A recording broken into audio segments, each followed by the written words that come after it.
Kamali, taking you through some of the things people are talking about and some of the stuff they're sharing around the world on Newsfeed today.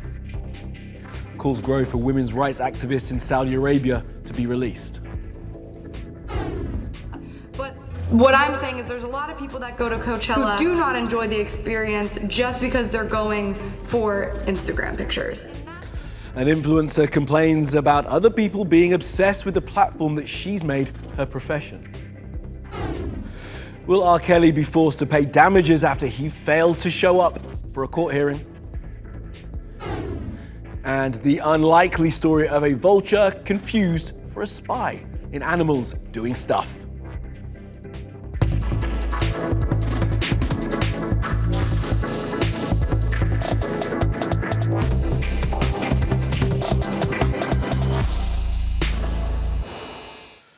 At the top of our newsfeed, hashtag free Saudi activists. A number of women are still being held in jails in the kingdom. Their crimes calling for greater freedom for women. They were due in court this week, but their hearings have been postponed to a later, as yet unknown date. Now, we spoke to Sama Hadid from Amnesty International, which is campaigning for the women's release. Defending women's rights is not a crime.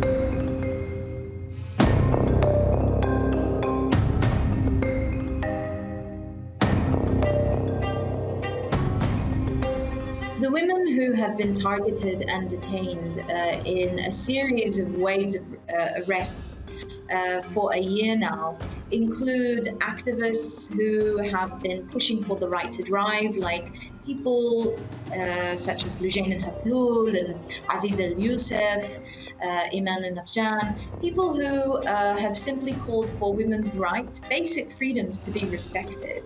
They also include other academics and writers and scholars. So it really is a diverse range of people who've been targeted by the authorities, but what they all have in common is that they have spoken out against the Saudi Arabian authorities and spoken up for the need for human rights and freedoms to be respected inside the kingdom.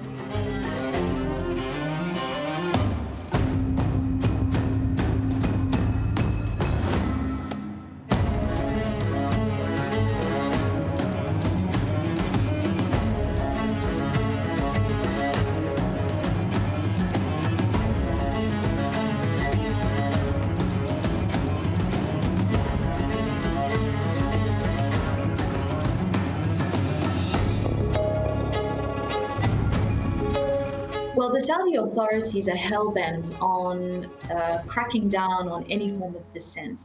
Anyone who dares to challenge the laws and practices of Saudi Arabia and of the government will be thrown into prison, has been persecuted, will be targeted and detained.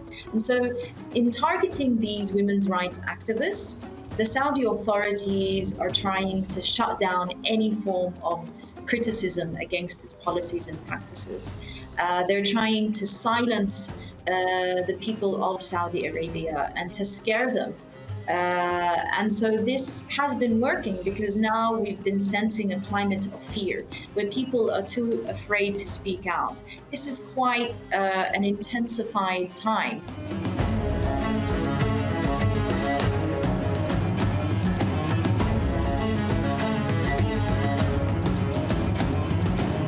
For almost a year, they were detained without proper access to legal representation and without ongoing access to their families.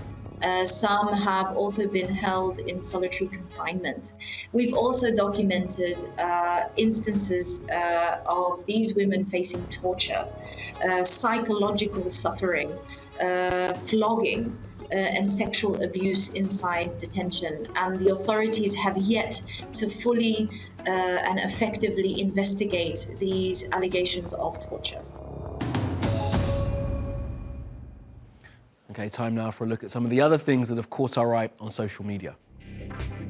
Now, one of China's most famous actresses, Fan Bingbing, is back. She hasn't been seen in public for a year after a tax evasion scandal. Now, Fan popped back up yesterday at a gala event for a streaming service. Now, opinions on her reappearance are divided, with some describing her return to the public eye as stunning and welcome, while others were upset that she was never charged for concealing her earnings. This Instagram influencer faked going to the Coachella Music Festival as an experiment to expose how phony and pointless social media can be. Gabby Hanna photoshopped herself into a bunch of stock images from the festival and posted them for her 3.8 million followers. She then revealed it was all a hoax. But what I'm saying is there's a lot of people that go to Coachella who do not enjoy the experience just because they're going for Instagram pictures. And that to me feels stressful. But I had the thought, what if I could get the Coachella Instagram picture without going to Coachella? Best of both worlds. I wish I could have done this weekend. But thankfully, social media is not all fakery. It's also stuff like this Twitter thread of the Queen of England dressed as famous Turkish dishes. Now I picked out these: ijli kofta, fried meaty deliciousness; yayla chorba, a yogurt-based soup; and the most famous of the country's sweets, Turkish delight. Ah, Queenie, pretty in pink.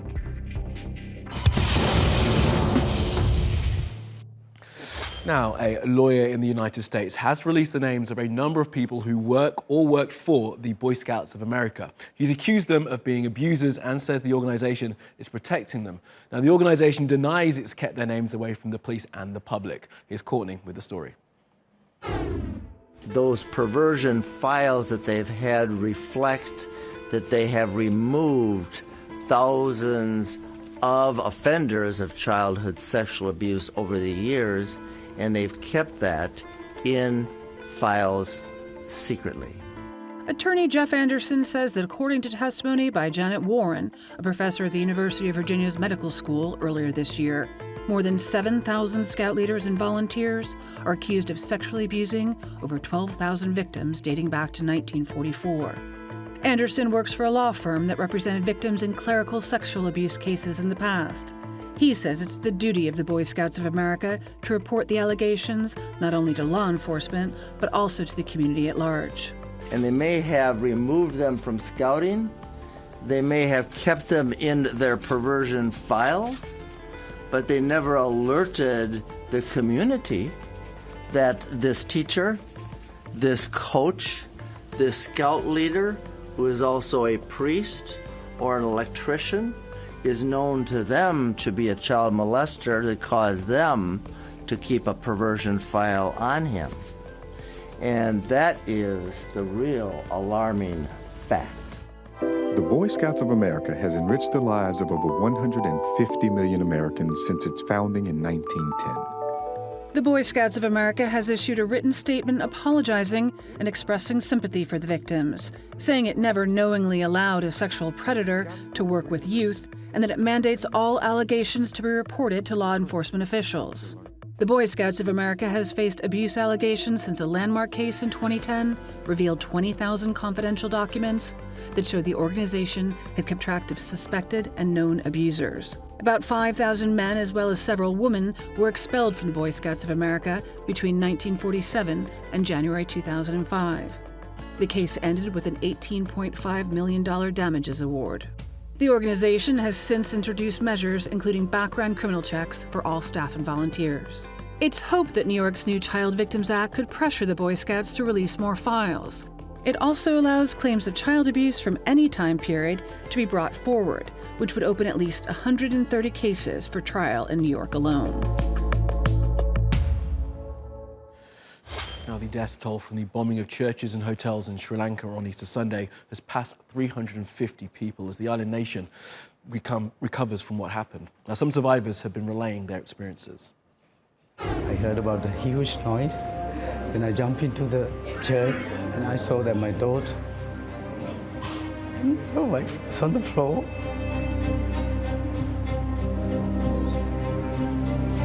I don't know what to do. And I was just saw my daughter on the floor. And I tried to lift her up. It's already exactly the same. Next, my wife is there. That's the end of the story. My daughter and wife. அதாவது அவரோட உடுப்பு, அதாவது அன்னைக்கு அணிஞ்சிருந்த உடுப்பு மூலம் தான் அவரை அடையாளத்தை கண்டுபிடிச்சாங்க. அதுதான் தெரிஞ்சுக்கணும். Yeah, it was, those people are my villages. I every day see my friends, my teachers, my elders, everyone, half of them like dead. I think we felt this more than the tsunami disaster because it's more personal. It feels like it's more targeted, and then it's like, yeah, we just concerned like why did it happen to our people. At the moment, it's a terrible situation. We need a lot of reconciliation. On one hand, we have people who are really suffering with this terrible grief. On the other hand, we have people who are living with fear. What can happen next? Okay, it's around the world now for some other stories you need to know this Thursday. Thousands of Australians and New Zealanders have come to Turkey for Anzac Day to mark the 104th anniversary of the Battle of Gallipoli. Turkish police say they've arrested several people who were allegedly planning to attack the commemoration. And despite that, people who attended the dawn service say they feel safe. I've been to Turkey before, and I know that Turkish people love Aussies and Kiwis. You're as safe here as you are anywhere else. So, of course, you think about going to another country and you worry a little bit, but no, I wanted to come, and I was always going to come despite that. R. Kelly failed to turn up in a Chicago courthouse to answer child abuse charges. That means he could be liable to pay damages to his accuser. It's all part of a civil suit alleging the singer pursued a 16-year-old back in the 90s. Kelly faces 10 unrelated criminal charges of sexual abuse. Measles cases in the States are at their highest level in 25 years. One of the main reasons is vaccine hesitancy. That's one of the World Health Organization's top 10 health risks for 2019. People avoid vaccinations due to misinformation spread on social media. Facebook and Google have been pressured to do more to reduce fake stories about immunization on their platforms. The collapse of an ice shelf in the Antarctic means that thousands of emperor penguin chicks have died. An entire population on the Brunt ice shelf has been devastated. That's as many as 25,000 birds. Scientists say it was due to strong winds and storms. And although the collapse can't be directly attributed to climate change, scientists are worried about the impact on these magnificent birds.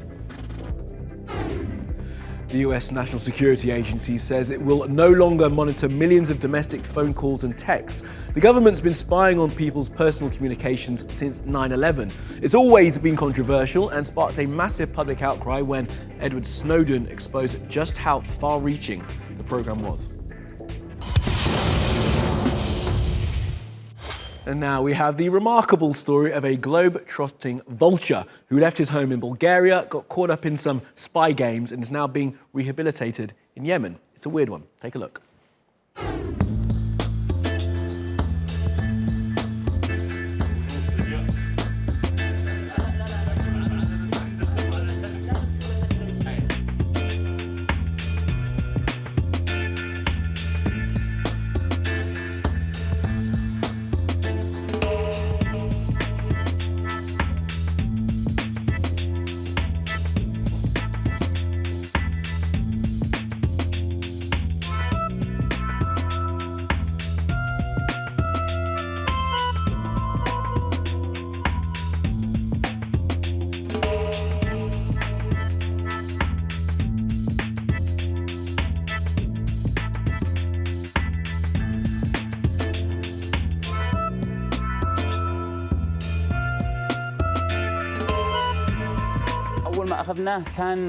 When we first got it, its condition was very bad.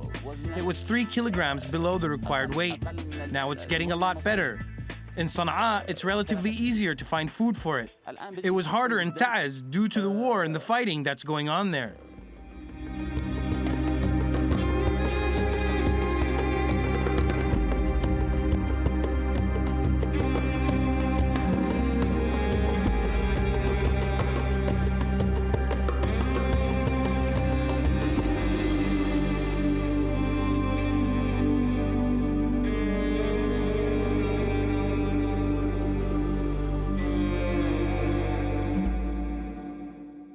All right, that'll be a lot from the Newsfeed team. Reach out to me with your questions, comments, complaints and suggestions. You'll find me at Kamali Melbourne. You'll find us 24/7 on YouTube. Make sure you subscribe to our channel. You follow me on Twitter and Instagram. Follow, subscribe and add. See you again tomorrow.